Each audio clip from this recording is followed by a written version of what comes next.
接下来方程老师要来介绍的是第9题。第9题他说啊 ，a 等于1，a2是1加2加1，a3呢是1加到3再加回到1，a4呢是1加2加3加4再加回到1，那 an 呢是1加到 n 又加回到1。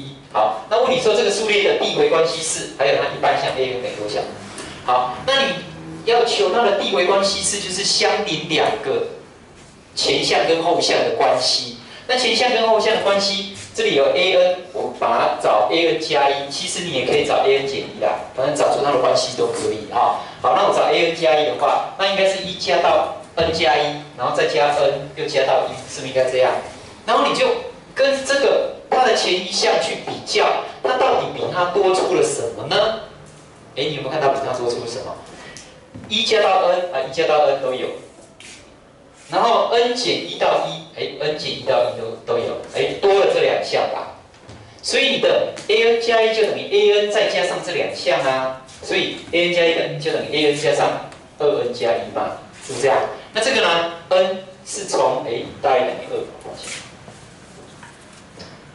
大于2，不对，这是1开始，1开，那 n 属于 n。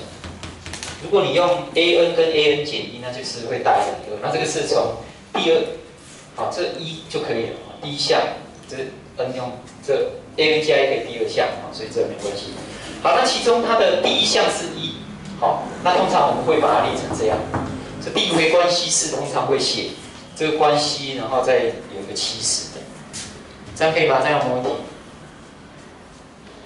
好，那接下来我要怎么样去求 an 呢？它的一般项 an 要怎么求呢？好，那依照这个关系，我知道 a1等于1，那 a2应该就等于 a1，后项应该前项加上2乘以 n 加1。那注意到这个 n 跟这个 n 是一样的，所以 a2应该等于 a1加上2乘以这个是1的时候，这是1的时候，那这里就是1。好，然后再加1，这个固定要加1。a3呢会等于它前一项 a2加上2乘以，这是2，这里就2，然后加1。以此类推，第 n 项应该等于它前一项 an 减1加上2乘以这 n 减1，所以这里要 n 减1加1，这样可以吗？好，所以你可以把它通通怎么样？它是加的，好，那我们就通通用加了，加起来你会发现左边就是 a1加到 an， 右边呢也有 a1加到 an 啊，不是 an 啊，到 an 减1。那这两个就可以约掉，对不对？到 an 减1，两边同减就消掉了。那它还有加上什么呢？好，加上这里有1加1加1，加了几个1？n 个嘛，因为1到 n 还有 n 个式子，所以这里加了 n 个1，对吧？但是2乘以多少呢？是不是少一个？这里没有2乘以多少嘛，所以2乘以多少呢？是1加到 n 减1嘛。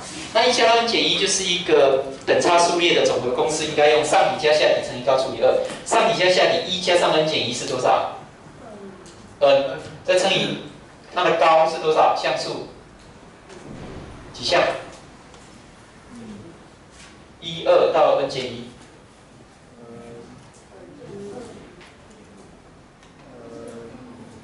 1、2一直到 n 减1，n 减1项嘛，有没有问题？所以这里又 n 减1，然后除以2，这个就是它的首项加末项乘以高乘以项数除以2，是不是它的总和？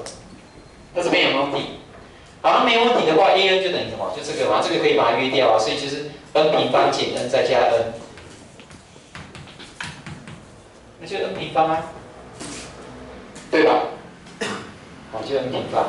好，那它等于 n 平方，还有一个 a1是等于1，那 a1等于1，n 用1带进去，带到这里合不合？